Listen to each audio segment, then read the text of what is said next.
بشكل ملحوظ على السوق العالمي للقمح،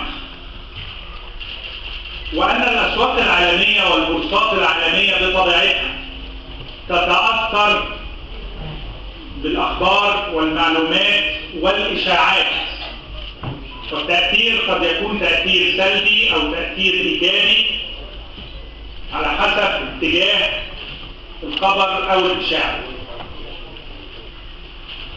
استيراد أي سلعة من الخارج وخاصة الحبوب بيخضع لثلاث أنواع من الفحوصات أو ثلاث جهات بتقوم بفحصها. هذه السلع التموينية مش جهة منهم، هذه السلع التموينية دورها هي الجهة التي تتعاقد وتشتري وتورد، لكنها ليست جهة فنية في عملية الفحص. الجهات الفنية ثلاثة: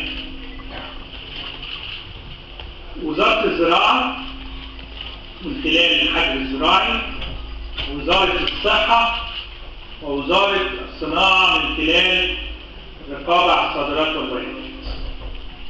لا تدخل شحنة من أي منتج ليس قمح فقط إلا بعد أن يتم فحصها. لكن قبل التعاقد على أي شحنة بيتم التعاقد من خلال مواصفات محددة على أساسها بتقوم الجهة اللي بتتعاقد بوضع شروط هذه المواصفة ضمن إجراءات التعاقد وضمن الإجراءات الخاصة بالاعتماد المستندي أو أي طريقة بيتم تمويل الصفقة من خلالها. في حالة القمح لدينا مواصفة مصرية شأنها شأن أي منتج آخر بيتم استخدامه من الخارج. بيتم التعاقد من خلال هذه المواصفة، يتم مقابلة السوق العالمي بالرغبة في الحصول على كمية محددة وفقا للمواصفة المصرية المعلنة والتي كانت معلنة وما زالت معلنة ولم تتغير، وهي نفس المواصفة اللي شغالين. إضافة إلى المواصفة المصرية هناك مواصفة أوروبية ومواصفة عالمية بتتبع الدستور العالمي للغذاء الكودكس. حدث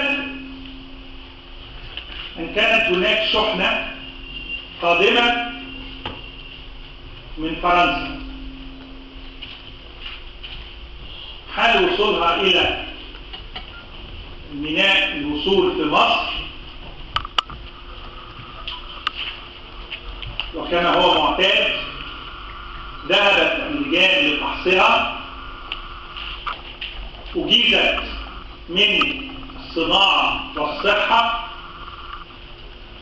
ولم تجتاز الفحص من الحجر الزراعي. على فكرة كل جهة فحصها له هدف، كل جهة فحص الخاص بها له هدف، فهذا ليس تعارض. الفحص الزراعي وجد أن هذه الشحنة وفقا للفنيين المعنيين المختصين في الحجر الزراعي أن هذه الشحنة ارتأت الجهة الفنية أنها غير مطابقة للمواصفة الزراعية. المواصفة بتقول فيها تفاصيل كثيرة، لكن هناك نوع معين من القطف اسمه أرجوت، المواصفة بتقتضي ألا تزيد نسبته عن 5 في 10,000. أرجوت نعم. أرجوت نعم. أرجوت يفضل على أرجوت اللي هو الأرجوت فانجس. الأرجوت فانجس ارتأت الجهة الفنية ذات الاختصاص أن أن هذه الشحنة في هذه السفينة متجاوزة النسبة المسموح بها. النسبة المسموح بها 5 في 10,000.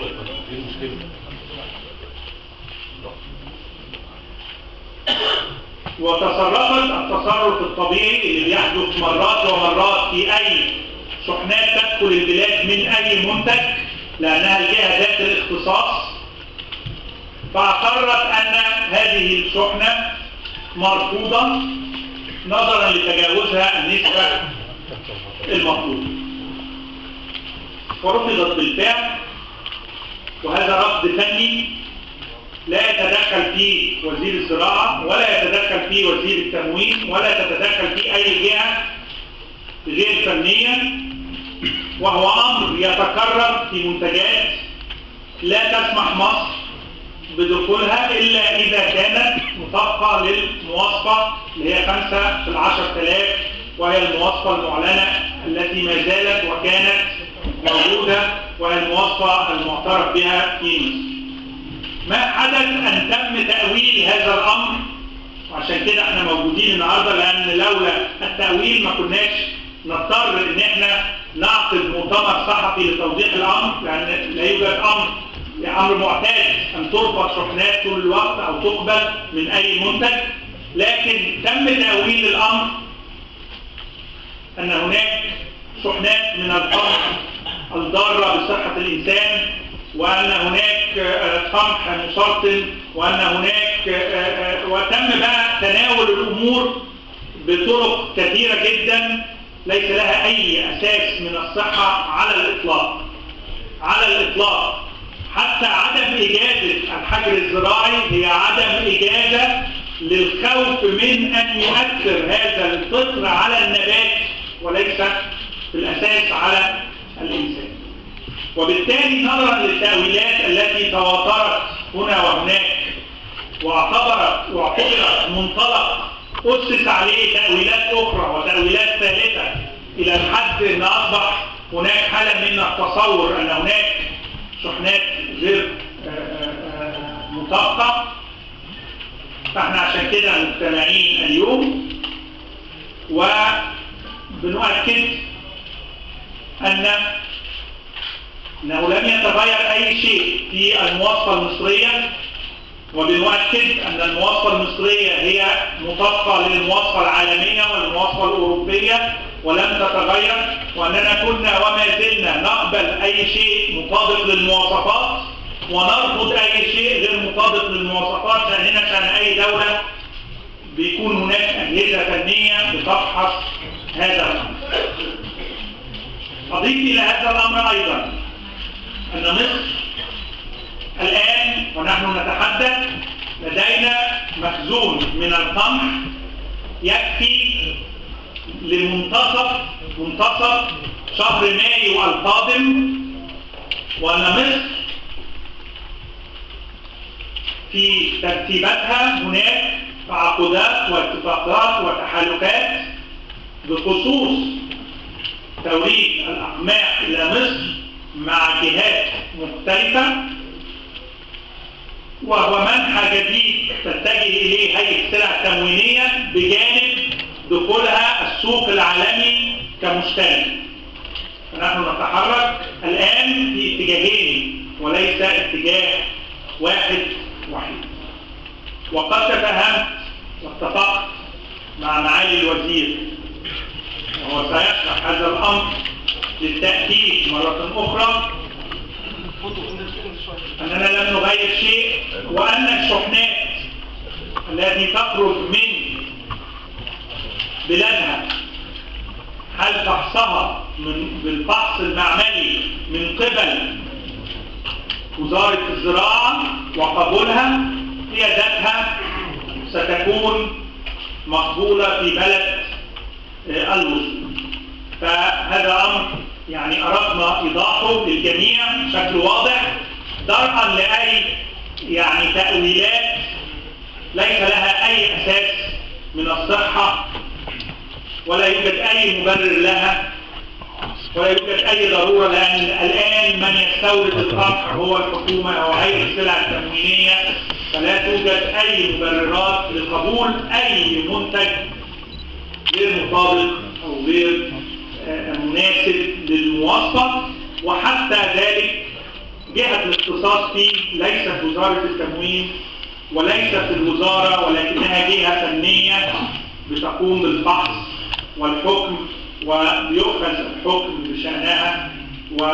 ولم يناقش هذا الأمر بيني وبين معالي الوزير على الإطلاق. لما أتت نتيجة الفحص لربط هذه الشحنة وهي لسفينة الماء، لم يكن موضوع مناقشة أو موضوع تباحث بيننا. وهذا الأمر أبلغنا به، كنا في اجتماع في وزارة الزراعة، وأبلغنا به كنا في اجتماع في موضوع آخر، وأبلغنا به ولم نعقب عليه إحنا الاثنين لأنه مش مجال تعقيد، لأنه أمر يعد أمر منتهي. حدث معالي الوزير أيضا في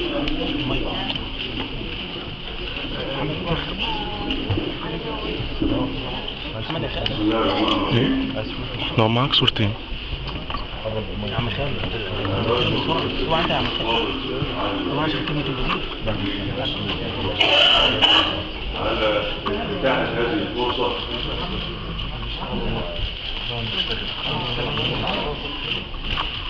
على فكرة يعني أنا والدكتور خالد أساس الجامعة الإدارة والناس بتتكلم سألوا مني أنا حاليا ساكت كده لغاية لما خلاص يعني تسمعوني أنا أسمع. فلو سمحت ممكن أتكلم عشان تسمعوني لو سمحت. وكرر الشكر مرة ثانية، وشرف ليا وسعيد جدا إن أنا ملتقي بالصحفيين والإعلاميين. اللي عايز أأكد عليه في البداية إن إحنا كلنا بنشتغل لصالح شعبنا ولصالح بلدنا، محدش له مصلحة في أي حاجة. دي نمرة واحد. نمرة اثنين، إن عمر ما هيبقى في خلاف ما بين وزارة الزراعة ووزارة التموين فيما يخص استيراد أي سلعة غذائية فيها شبهة إنها تضر بأي إنسان مصري.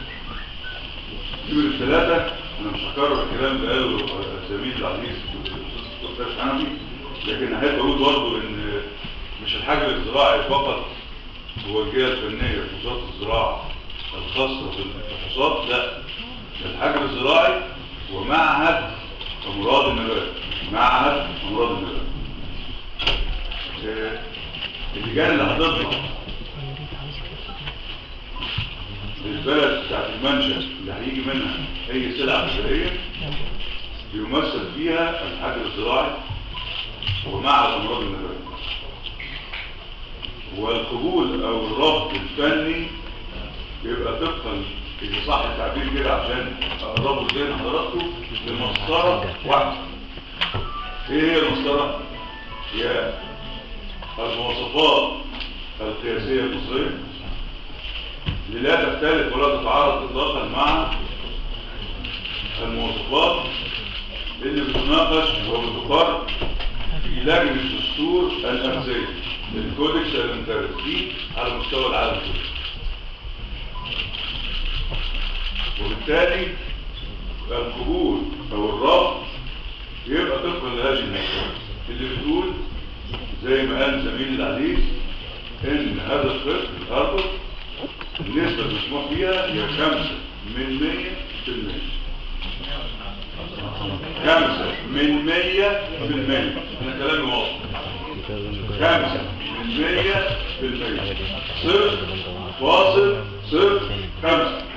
واضحة. هي هو نفس المية في العالمية هي 5%. وأي طبعا كلكم ناس بتشتغلوا اي تي وحاجة زي كده. لو انتوا دخلتوا على المواصفات المصرية وعلى لجنة الكودكس وكلش بيد على الأرض هتلاقوا النسبة دي نفس الرقم اللي أنا بقوله. أكمل كلام مش معنى بس أنا دكتور كلام كان بس كلام حافظ عايز ننسى الحفظ انا بالصدفه البحته يعني ده شغلي بقى، ده تخصصي. انا شغلي هو علوم الاغذيه، الفود ساينس، وسلامه الاغذيه، الفود سيفتي. اللي عايز يتناقش علميا بقى انا تحت امر. كويس؟ فانا باكد على المعلومات اللي قالها الزميل الفاضل الاستاذ الدكتور خالد حنفي، ان احنا عمرنا ما اختلفنا وعمرنا ما هنختلف. والكلام ده انا عملت بيه مداخله قبل ما اسافر المعرض اللي انا حضرته في برلين مع الاخ الفاضل يوسف الحسين. وقلت نفس الكلام واكدت على ان مفيش اي تعارض ولا خلاف ما بين الزراعه وبين التنميه. ليه؟ لان ما حدش له مصلحه في حاجه. ليه تاني او ثالث؟ لان احنا بيهمنا بالدرجه الاولى شعبنا اللي احنا منه. انا قاعد النهارده في الكرسي ده، بكره قاعد مع حضراتكم هنا ويمكن امبارح كمان. فيعني اللي مش هقبله على نفسي مش هقبله على اي حد من الناس المحترمه اللي ماليه بلدنا. فاللي عايزين حضراتكم تتاكدوا منه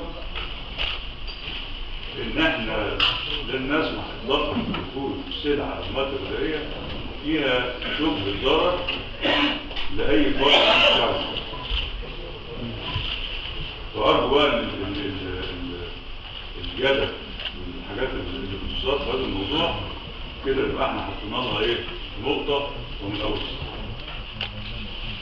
شكرا. الموضوع الثاني ايضا علشان ننهي ونسمع حضراتكم. الموضوع الثاني ان اكتب السؤال اللي انت عايزه. معلش انا اسف. لو سمحت اكتب الحاجه اللي حضرتك عايز تستفسر عنها وانا مش عارف اقدر ارد. نكمل بس الموضوع الثاني. الموضوع الثاني هنسمع. الموضوع الثاني ايضا هو موضوع مش جديد. منذ اكثر من يمكن داخلين في حوالي سنتين تم عرض نظام توريد القمح على مجلس الوزراء، وتم دراسته وتدارسه. تم دراسته مع وزارة الزراعة ومع معالي الوزير الدكتور عصام، وأقر وعرض على المجموعة الاقتصادية مجلس الوزراء، ثم مجلس الوزراء وأقرته المجموعة الاقتصادية ومجلس الوزراء. وهو النظام اللي هتبدأ وزارة الزراعة أو بدأت بالفعل وزارة الزراعة من الآن، بدأت بالفعل في دفع مستحقات المزارعين مزارعي القمح 1300 جنيه لكل فدان دون التزام بالتوريد. ال 1300 دول منحة للمزارع، وعند التوريد يقوم المزارع اختياريا إذا أراد، والحكومة أو الدولة المصرية مستعدة لاستلام أي كميات، أن يقوم بالتوريد وفقا للسعر العالمي المعلن، وفقا لسعر الصرف سعر الدولار في مصر. الهدف من هذا الأمر حاجتين. الحاجة الأولانية، وهي كانت مسار جدال كثير عبر السنوات كلها اللي فاتت من كل المهتمين ومن الإعلام نفسه، طول الوقت كان يجادل في هذا الأمر، أن وجود سعرين للسلعة كان يخلق أبواب للاختراق والتحايل، وكانت عمليات ضمان عدم الاختراق بتستدعي مجهود كبير جدا كانت بتقوم به الجهات، وهي جهات ايضا كثيرة معنية بهذا الامر، وهو ما يطلق عليه تشوه سعري. وكان في الناحية الثانية ضرورة لتشجيع المزارع ودعمه لإنتاج القمح. فده أول أمر. الأمر الثاني إن كان النظام السائد من قبل في أحسن تقديراته كان يدعم تقريبا 35% من المزارعين، لأن 35%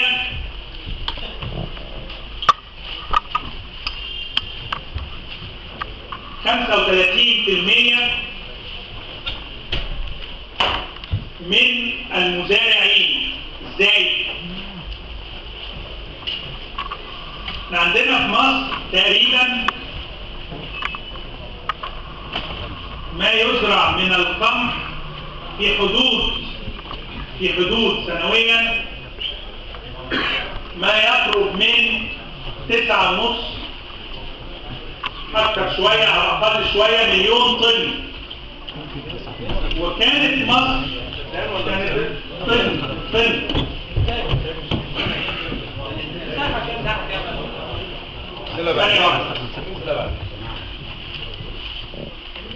كان ما ينتج في حدود 9.5 مليون طن، وكان ما يسلم لوزارة التموين باستثناء العام السابق كان في حدود 3.5 مليون طن. واللي كان بيسلم ده هو فقط الجزء اللي كان أصحابه بيستفيدوا بالدعم. يعني اللي كانوا بيستفيدوا من الدعم 3.5 من 9.5 يعني التلت.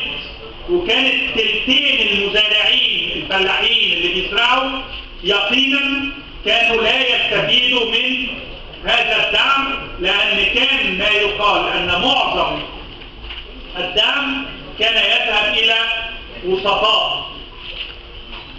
النظام الجديد وهيعلن معالي الوزير المساحة قد إيه تحديدا سيدفع لكل مزارع 100% من المزارعين مقابل زراعته على الفدان 1300 جنيه. أضمننا إن كل الناس حصلت على الدعم اللي الحكومة بتديه للمزارع. احنا من قبل كده كان يصح ان الدعم ده يذهب الى شركات كبيرة بتزرع مئات او الاف الابدنة، وكان يصح او كان بيحصل بالفعل ان المزارع الصغير اللي عنده نص فدان واقل كان تلتينه لا يحصل على هذا الدعم. وبالتالي كان عملية تغيير هذا النظام تصب في هذه المصلحة، أن يحصل على حقه وأن يعني نجنب أنفسنا تشوه سعري يؤدي إلى أو يفتح أبواب إلى أمور قد لا تكون بالضرورة مقبولة. الحقيقة وزارة المالية وفرت التمويل لوزارة الزراعة في هذا الأمر وفقا للمساحات اللي هيعلنها معالي الوزير، وبدأ بالفعل تسليم المزارعين من الآن اللي هو إيه؟ شهر فبراير. الحصاد بيبقى بالنص الثاني من إبريل أو النص الأولاني من مايو، فهو لأول مرة سيحصل المزارع على هذا المقابل قبل الحصاد من الآن. اعتبارا من الآن ستبدأ وزارة الزراعة وفقا للحيازات الزراعية هيستثنى الزراعات التي تتجاوز 25 فدان. ده الأمر الثاني، وأنا هترك معالي وزير الزراعة يعلن التفاصيل الخاصة بهذا الأمر. شكرا. بسم الله الرحمن الرحيم.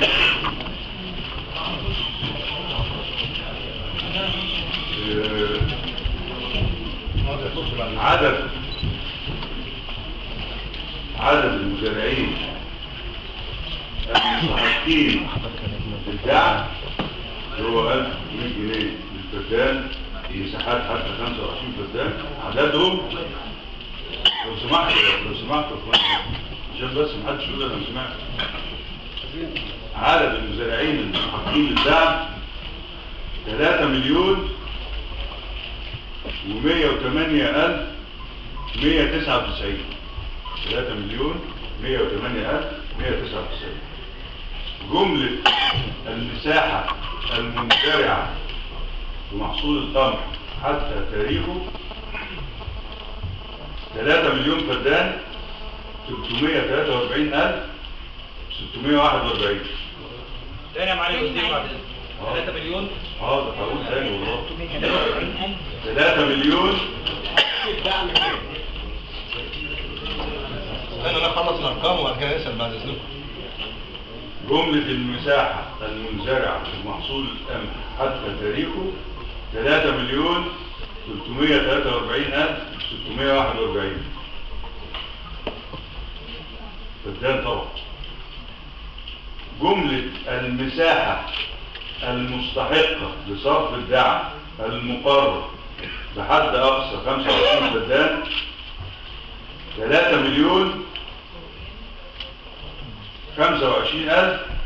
3,025,161. الكلام ده نسبته 91%. يعني 91% من الحائزين والزارعين للقمح 91% منهم هيحصلوا على هذا الدعم. طب واللي حوالي 300,000 دول 300,000 دول بقى دول كبار مزارعين ومستثمرين عندهم مساحات ارض. طيب في احصائيه تاني برضه احب حضراتكم تعرفوها.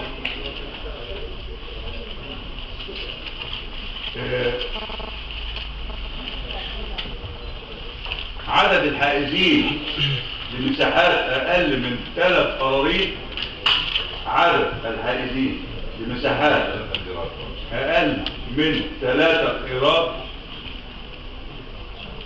433,258.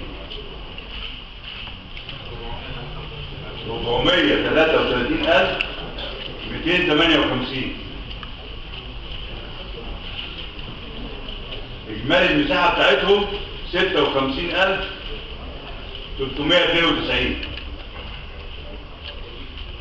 طيب الحائزين من 3 قيراط الى اقل من 6 قراريط 498,840. دول موجودين في مساحة 109,603. من 6 قراريط لأقل من 9 قراريط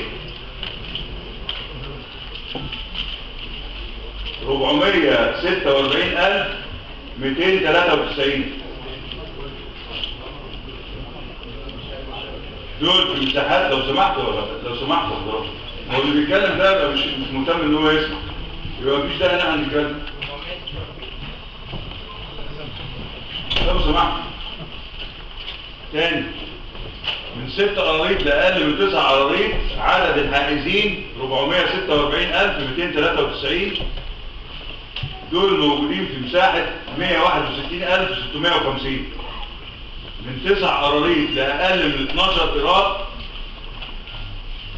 456,275. مساحتهم 198,198. من 12 قيراط لأقل من 15 قيراط 388,754. المساحة تقدر 215,431. من 15 قيراط لأقل من 18 قيراط 296,633. في مساحة قدرها 196,934. من 18 قيراط لأقل من 21 قيراط 289,608. موجودين في مساحة 217,194. من 21 قيراط لأقل من فدان 271,450.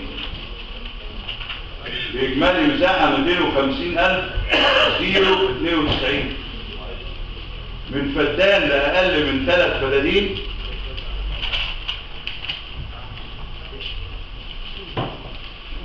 عدد الحائزين 1,123,315. المساحة المزرعة 1,701,520. من 3 فدادين لأقل من 5 فدادين 233,304 عدد الحائزين 233,304 في مساحة تقدر ب 813,854 من 5 فدادين. أنا بقول الأرقام دي اللي هيزق يعني، أنا بقولها لأن هطلع بنتيجة هتسمعوها بقى فما تزهقوش. استنوا عليا بس. نعم؟ حلها بسيط قوي. بعد ما اخلص حتى هيصورها هنا وحضرتك الصوت صوروها. خلاص كده مبسوطين كده؟ الحمد لله. معلش برضه هقراها برضه معلش. من 3 فدادين لأقل من 5 فدادين زي ما قلت 233,604 المساحة 813,854 من 5 فدادين لأقل من 10 فدادين 115,596 المساحة إجمالية 740,384 من 10 فدادين لأقل من 20 فدان 32,577 دول عدد الحائزين. المساحة 432,556 من 20 فدان لأقل من 30 فدان 7,582 حائز 7,582 حائز. الله بقى ان ايه؟ لان في تفتيت في الحيازات. المساحة 172,329.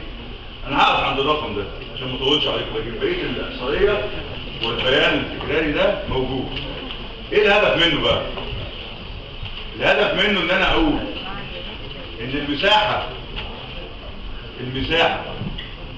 اللي اقل من 3 قرارين لغايه اقل من 21 قرار نسبتها 25.75%.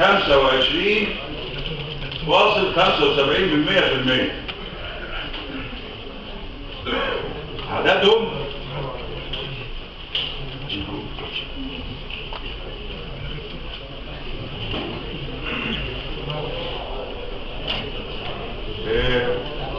من 21 قرار بقى لغايه اقل من 20 فدان. من 21 قرار لاقل من 20 فدان نسبتهم 66.62%.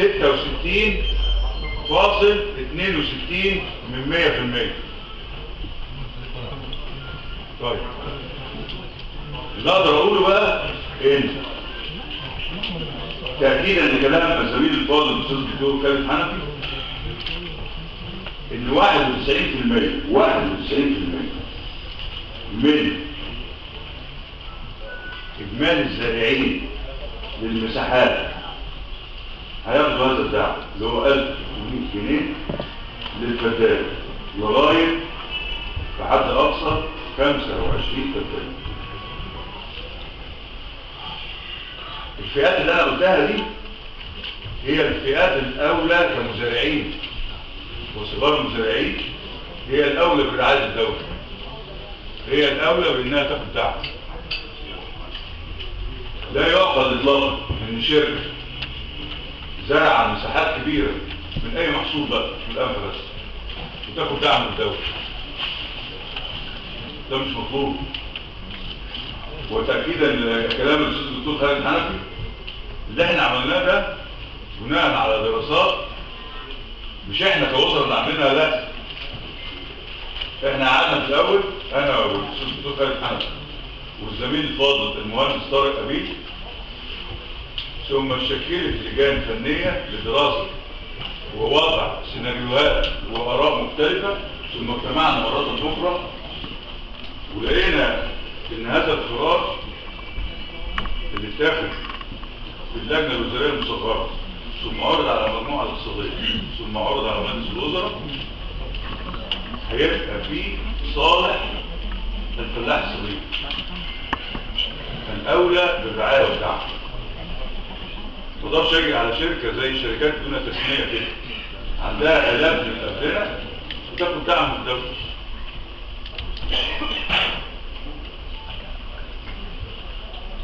الورق اللي حضرت تدوينه هسيبه مع الدكتور سوا حاضر عظم ومعظم كمان حاضر